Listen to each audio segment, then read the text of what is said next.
You only need to know me. I will be the one. So I recently watched One Piece episode 1071 and just wanted to say that everywhere Luffy goes, he causes problems. And this should come as no surprise given Luffy's true power as revealed to us in Wano when he awakened his Devil Fruit ability. The ability showcased in an epic fashion in this most recent episode.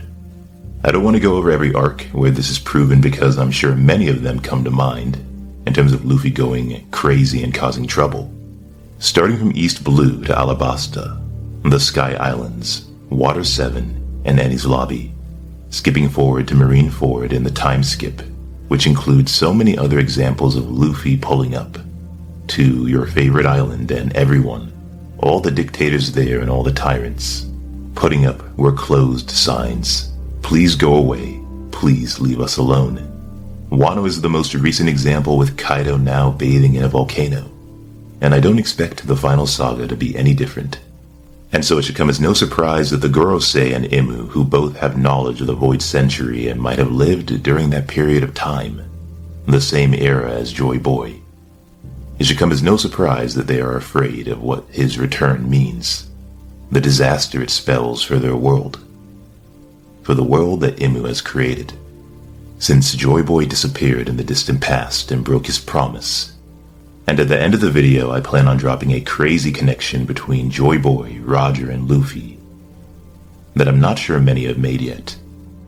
But the warrior of liberation Luffy is not just Joy Boy, the sun god of joy that brings laughter and smiles to people. He's also kind of the trickster god, as I mentioned, which makes his Looney Tunes theme all the more appropriate. Luffy is the Bugs Bunny of anime, the warrior of liberation that has, in the words of the Gorosei, repeatedly escaped their clutches, just like that silly rabbit Bugs Bunny continuously escaped capture. What's up, Doc? There's a rabbit down there, and I'm trying to catch him.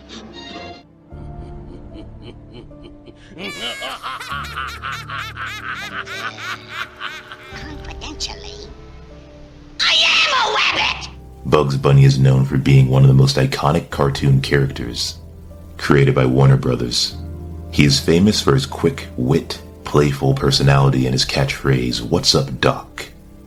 Whereas Luffy is known for his iconic laugh and smile, and Luffy's own catchphrase in Japanese appears to be "Yosh," which roughly translates in English to "alright" or "let's go," often used by Luffy to express determination and enthusiasm in pursuing his goals, one such goal being expressed by Luffy's routine declaration that he will be the king of the pirates.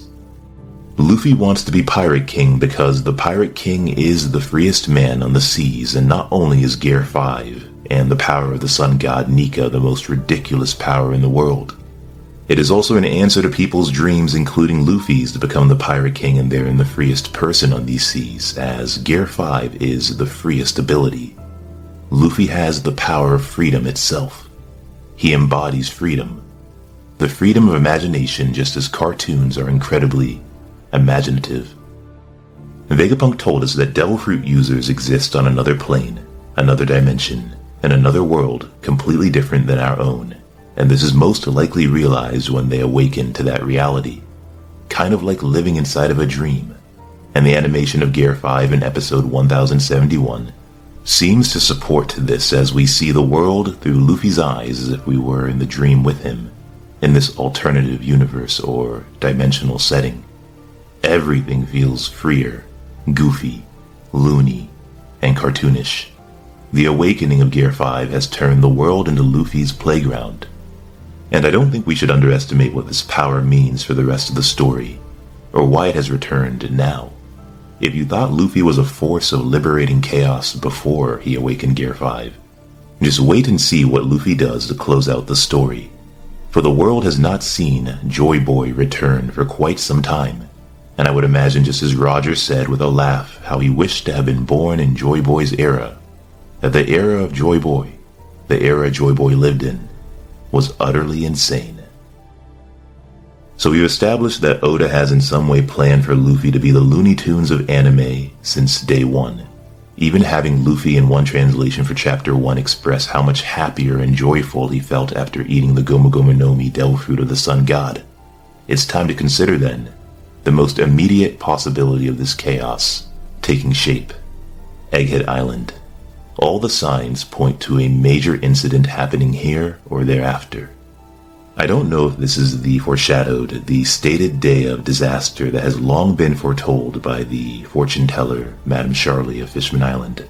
I've seen some conversation, though, that a storm is brewing, as we see the skies darken and the seas rise after the destruction of Luzia Kingdom.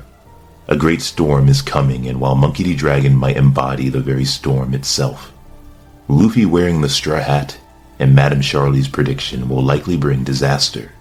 Luffy is his father Dragon's son, and so whatever Luffy does, Dragon can only blame himself or take credit for, because Dragon created Luffy. I wonder if that would make Luffy the epicenter of this storm, or the disastrous byproduct of it. Right now, everything is moving so fast, the storm is only growing or getting worse, and this is likely why the King of the World, Imu, has started making moves. The D really are doing too much, especially Luffy, whose wanted poster Imu holds in hand before the giant straw hat on Mary Joie, as the giant hole in the ocean where Luzia was causes the world to tremble.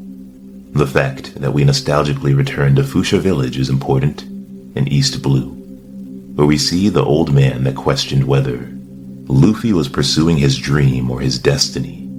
Whoopslap, who is reading about Garp and Luffy in the newspaper, he seems very concerned, almost as if he knows something. It's the same concern Monkey D. Dragon had on his face when Sabo mentioned a dark cloud and storm approaching or appearing before Luzia was destroyed.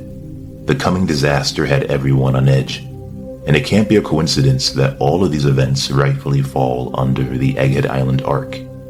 Just like Odin and Roger's backstory together are a part of Wano, all of the events outside of Egghead Island I would personally consider a part of Egghead Island in a way. They're tangled together, interconnected. The giant hole in the ground has likely only happened a few times in the past. There are 3 different eras I would like to suggest to you where this has possibly happened, and we will likely get confirmation of this when the story reaches that point. So the current era is a contest, of course, to determine who will rule, who will be the next pirate king. And it's going to be Luffy, I believe, so let's just call this Luffy's era. Blackbeard can take a back seat for declaring it his own. He's wrong. Luffy will ultimately win. And in Luffy's era, we see that a hole has opened up in the ocean, causing the world to tremble. This, mind you, has only happened after the return of Joy Boy, and I would argue that the hole in the waters of Enies Lobby was created during the Void Century. During Joy Boy's time, Joy Boy's era, and the final era in between Luffy and Joy Boy is Gold D. Roger, the pirate king who wished to have been born in the era of Joy Boy, to have experienced what that world might have looked like. Is it a coincidence that Roger's time was defined by his battle on God Valley against Rox Dizabek, whose will Blackbeard has likely inherited? And Roger's era is defined by the disappearance of the island of God Valley, said by Sengoku to have disappeared from the maps of the world. So I would imagine there might be a giant hole in the water where God Valley used to be, just like Luzia Kingdom has been erased and is said to never have existed, alongside, I would assume, whatever island or kingdom that used to be where the hole under Enies Lobby now resides. In each era, then, in each era of a man rightfully wearing the straw hat, a hole in the water was formed. A hole formed in and opened up in the middle of the sea, and mind you, this notion of eras is supported by the ringing of the ox bell by Luffy 16 times. Just as people have pointed out, the 16 beams of light or energy that fall from the mother flame of Imu upon Luzia Kingdom. And we see Imu staring at the giant straw hat of Mary Joie. The day of disaster is coming, but when? It's strange that the One Piece manga doesn't feel like it's slowing down. It's been how many chapters of back-to-back heat, endless controversy, as if not just the One Piece world, but the very manga itself is trembling. Oda is building up to something groundbreaking. You can feel it in his writing. Something big is about to happen that will change the direction of the story forever, as the siege or barricading incident of Egghead Island takes shape with high-level Marines, Admirals, and the Gorosei focusing their sights on the current location of the Straw Hats, as a Blackbeard pirate ship quietly approaches the island as well, and as the Son of Storms and the Harbinger of Disaster Luffy, our Bugs Bunny of anime prepares his grand escape from the world government once again, as Imu seeks to cleanse the world of Joy Boy a second time. But as usual, we will have to wait and see. Don't forget to like the video, leave a comment below with your thoughts, and subscribe for more content on this channel. Share the video with your friends, and you can find me at Twitter at the following address at Vinland Ragnar. My Twitter page is on the screen. If you want to discuss stuff there, One Piece or otherwise, I always make sure to respond or interact in one way or another, and maybe some of you in the comment section can vouch for me. Also check out my spoiler channel, Vinland Leaks, where I cover the One Piece spoilers, and I'll be turning your comments into videos this week. And check out my news channel, where I'll be breaking news about the One Piece community and One Piece in general to you guys in the coming weeks too. Again, links will be in the description box and pinned in the comment section below. As always, there's more to come. Until next time.